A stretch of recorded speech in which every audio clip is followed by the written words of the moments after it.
que tu as ta chambre pour toi seul? Non. Tu ne peux pas compter les pièces? Non, parce que c'est trop. Parle fort, je n'entends pas. Parce que c'est trop. Les personnes qui n'ont pas une grande maison sont... Répète ça par une phrase. Les personnes qui n'ont pas une maison sont pauvres. Sont pauvres. Est-ce que vous connaissez des personnes pauvres? Oui.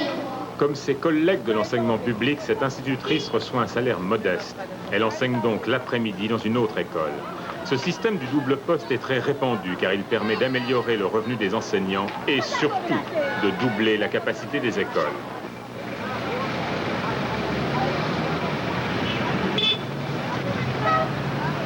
Les enfants que vous avez vus jusqu'à maintenant ont la chance d'aller à l'école, contrairement à ces enfants de la rue.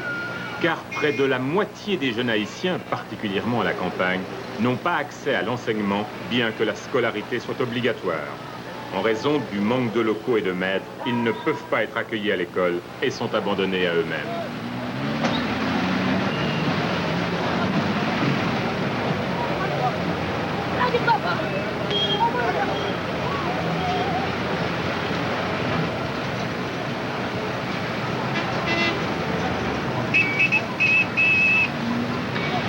Ils sont ainsi plus de 5000 dans la capitale, vivant et dormant dans les rues. Des enfants qui constituent de petits groupes aux règles plus ou moins strictes lorsqu'il s'agit de répartir les quelques centimes donnés par un automobiliste.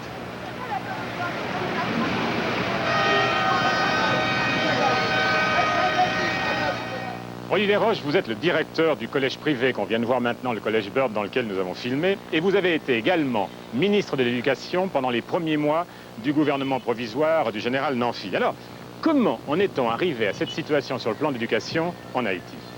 Bien, on en est arrivé à cette situation d'une part parce que l'on doit dire que les gouvernements précédents n'avaient pas accordé véritablement d'importance à l'éducation.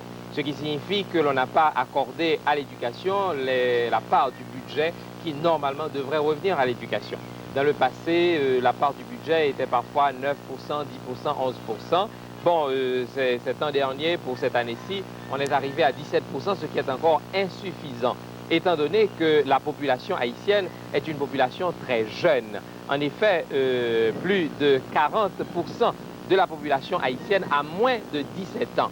Donc, il faudrait accorder au moins les 25 à 30% du budget national à l'éducation.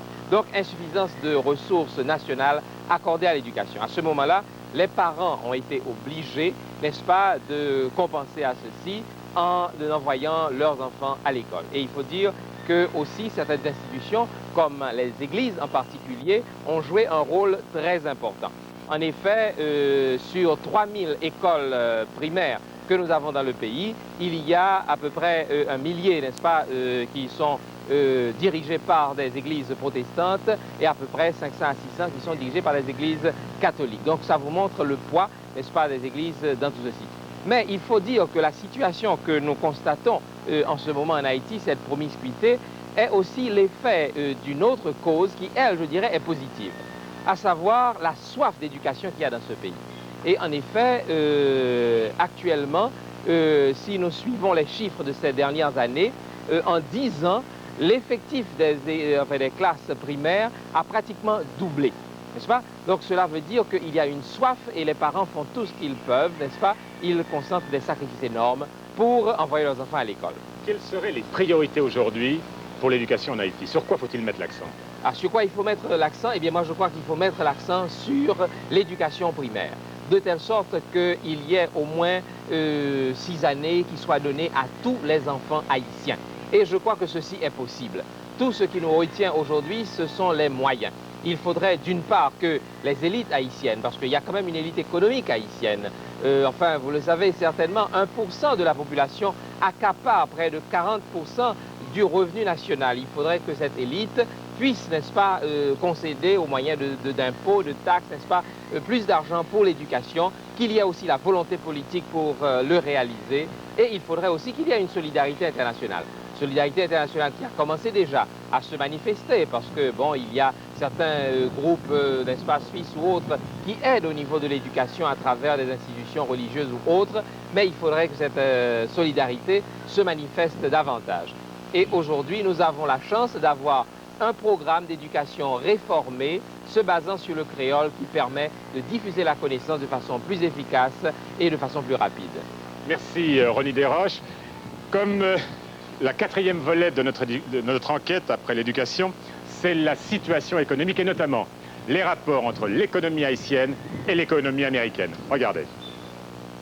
Vous posez la question que vous avez envie de poser. Et cela... Pour bien comprendre l'économie haïtienne, il faut avant toute chose prendre conscience de son étroite dépendance vis-à-vis des États-Unis. Un thème constant de débat au sein des universités est cher à Hervé Denis, professeur d'économie. Comme vous le savez, depuis 71-72, le secteur de production en Haïti le plus dynamique, c'est le secteur de la sous-traitance ou de l'assemblage pour l'exportation. C'est le secteur le plus dynamique et c'est un secteur dont la part dans les exportations totales a énormément augmenté au cours des 10 dernières années. Et la part des produits de l'assemblage dans les exportations, cette part a dépassé celle du café, du cacao, bref, des produits agricoles que nous exportons traditionnellement. Or, de quoi dépend le dynamisme de ce secteur de la sous-traitance? Il dépend essentiellement de la demande provenant de l'extérieur et, dans ce cas concret, des États-Unis. Ce sont des donneurs d'ordre américains, des firmes américaines, des hommes d'affaires américains, sont des donneurs d'ordre américains qui commandent des produits aux industries d'assemblage et de sous-traitance en Haïti. Il n'y a pas de contrat formel. Donc, à n'importe quel moment, ces donneurs d'ordre peuvent rompre la relation. Et les usines en Haïti sont obligées dès lors de fermer.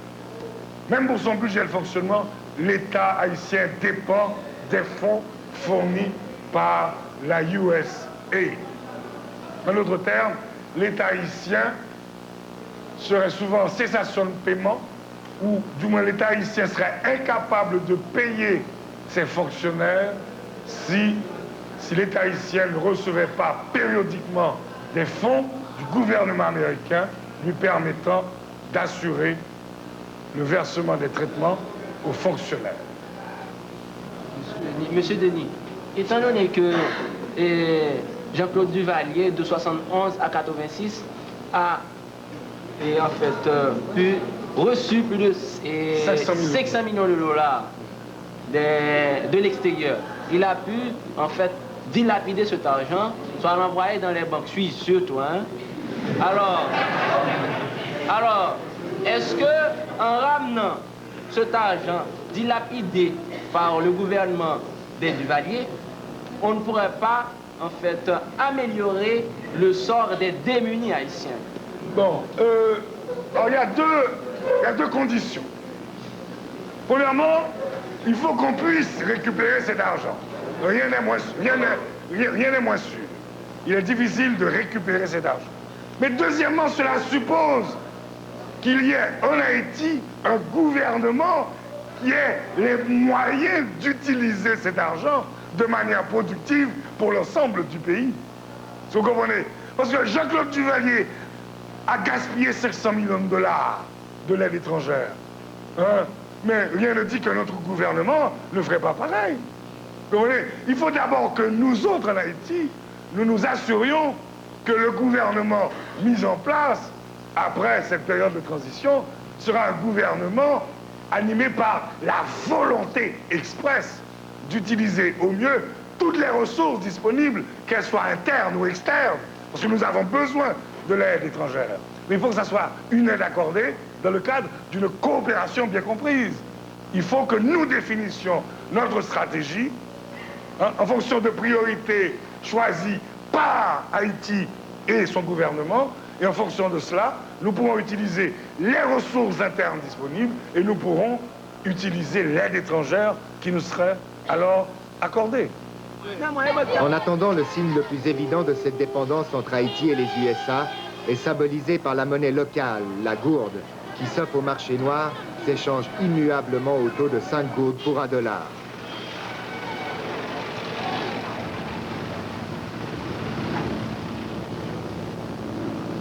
Dans les usines d'assemblage auxquelles se référait Hervé Denis dans son cours, la matière première arrive directement des États-Unis.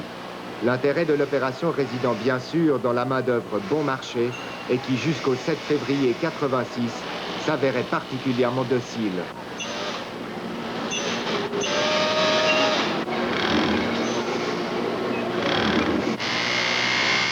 Salaire minimum en Haïti, $3 par jour, soit environ 5 francs, et cela va de soi, sans la moindre protection sociale.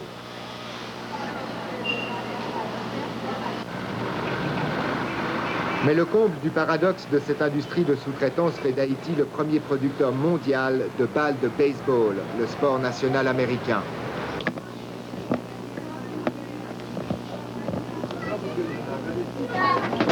Nous avons rencontré une ouvrière de ces usines.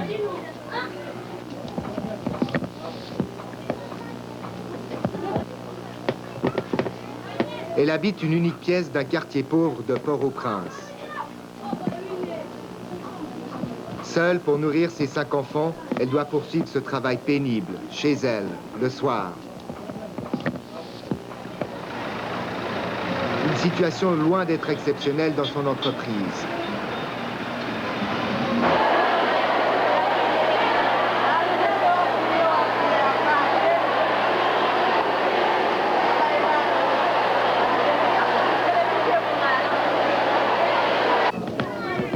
Salaire, 15 centimes par balle. Une balle qui sera vendue 9 francs aux États-Unis. Comme je là quand même, 30 minutes, c'est pas un bloc ici, je arrive à travail. Le vent des bonheurs le matin, j'ai pris les tap-tap pour sortir de chez moi.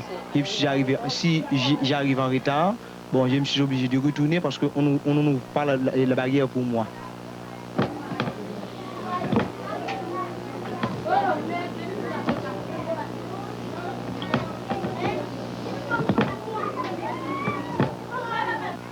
Qu'est-ce que vous mangez à un repas le soir, par exemple? Qu'est-ce que vous mangez? Je ne pas dormir faire la bouillie chocolat. Du liquide. Du liquide, s'il en a. Tous les jours? Pas tous les jours. Pas tous les jours. Et les autres jours? Et les autres jours? Qui joue l'autre jour, qui s'en prend? L'autre jour, manger du riz à midi. Je mange le riz ou bien le maïs. Il y a des jours où vous n'avez rien à manger? Est-ce qu'il y a un jour où vous ne prendre rien? Oui. Devant le refus du patron américain de cette usine de répondre à nos questions, nous nous sommes adressés à un chef d'entreprise haïtien, M. Max Villard. J'ai commencé dans la couture des balles de baseball, qui étaient destinées uniquement au marché américain. Donc ceci dans le but d'utiliser la main-d'œuvre haïtienne, bon marché, compétitive et aussi une main-d'œuvre de qualité.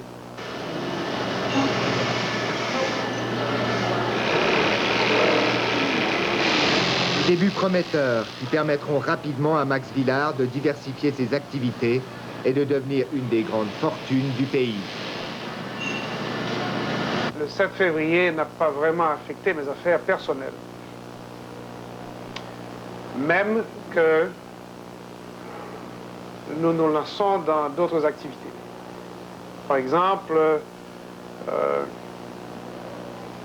je viens d'acquérir une fabrique entière d'empeignes et de chaussures. Et nous sommes en train de travailler avec des consultants américains, voir dans quelle mesure nous pourrons commencer à fonctionner d'ici le mois de juin ou octobre de cette année, toujours dans le but d'exporter vers le marché américain et même le marché japonais. Mais est-ce que les ouvriers, ayant retrouvé une certaine liberté de parole, ne revendiquent pas plus qu'avant? Disons qu'il y avait des petites tentatives, mais vraiment rien de grave, rien de méchant, surtout quand on leur expliquait que de notre côté, ce n'est pas une revendication salariale satisfaite qui va changer quoi que ce soit pour eux. Parlons plutôt du coût de la vie qui devrait être ramené par le gouvernement. Derrière ce discours libéral à l'égard des revendications ouvrières se cache une autre réalité. Nombreux sont aujourd'hui les ouvriers haïtiens qui peuvent témoigner du contraire. Ainsi, ces deux ouvrières travaillaient autrefois dans une entreprise américaine, l'Aetna Handbag. Combien d'années est-ce que vous avez travaillé dans cette usine et quel était votre salaire? J'ai 5 ans. Votre salaire par jour, $4. Et maintenant, vous n'avez plus de travail, mais pourquoi? Parce que moi, faire syndicat, nous pas besoin de travail encore. Vous, madame, vous avez travaillé combien d'années dans cette usine? 8 ans. Je travaille 8 ans dans l'usine. Et maintenant, vous n'avez plus de travail? Non. Non, je ne travaille. Pourquoi est-ce que vous avez été révoqué? Au syndicat. Alors, comment faites-vous tous les jours? Eh bien, coussi ça. Coussi coussa, autrement dit, la vie au jour le jour. Est-ce que vous pensez que parce que vous avez fait partie du syndicat, vous ne trouverez plus jamais du travail? Bah, je me pensais ça. Bah, je me pensais que puisque dans le syndicat, que je me travaille. Elle pense à être syndiquée, mais pour les patrons américains, quand on est syndiqué, on ne peut pas donner du travail. Pour les patrons américains, ce sont des lions pour les syndicats, les syndiqués. Est-ce que vous regrettez maintenant d'avoir été du syndicat? Non, pas regrette. Elle ne regrette pas d'être syndiquée. Dans ce marasme économique et le non-respect des droits syndicaux, la branche des transports tranche avec ces situations désespérées. Il faut dire qu'en Haïti, l'État a entièrement abandonné ce secteur d'activité au privé et à ses véhicules bariolés qui égaient les rues de tout le pays. Leurs chauffeurs sont organisés dans l'un des syndicats les plus puissants. Oui, le syndicat est puissant, mais il y a ce qui arrive aussi, c'est qu'il y a beaucoup de chauffeurs qui ne connaissent pas et ce que c'est qu'un syndicat. Ils ne viennent pas régulièrement dans les réunions, on les voit rarement et ça crée un problème quand même. C'est que justement l'État n'a pas jamais fait travail, il a ramassé l'argent, fonctionner à progresser sous l'argent ça. Malgré des limites que reconnaît volontiers le président du syndicat des chauffeurs, il n'en demeure pas moins que leur groupe de pression est efficace. Parce que même autant que bourgeoisie... Efficace au point de parvenir à développer publiquement leurs revendications devant un représentant de la mairie et l'officier de la circulation de Port-au-Prince. C'est toujours nous-mêmes qui avons payé taxes. Une scène inimaginable sous la dictature des Duvalier. L'État et l'État lui-même n'a pas fait travail. Pour ne pas joindre l'État subvenir à besoin, aider, toute force, toute capacité, c'est craser, c'est ça, ça, c'est... Depuis notre chef, l'autorité, c'est l'argent. Nous n'avons pas de circulation, d'encombrement. Non, si vous n'avez pas de circulation, pas qu'à faire. Ok, on a privé là. Ok. Si il y a plus de monde, c'est normal pour qu'il y ait plus de place manger. Alors, est-ce que l'État va ramasser comme? Est-ce que Mme Fred-Paul vraiment... Et puis, c'est aussi une situation caractéristique de la soif de parole des Haïtiens d'aujourd'hui.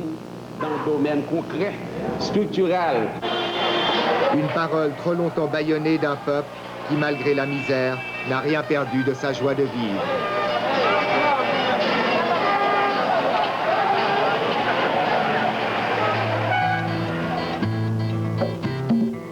On est d'une race, d'une classe, on travaille pour les autres. On est d'une race, d'une classe, tout le monde nous égorge. On est d'une race, d'une classe, on travaille pour les autres. On est d'une race, d'une classe, tout le monde nous égorge. Dans les mines de pétrole et de diamants dominicani, on travaille, ils réalisent.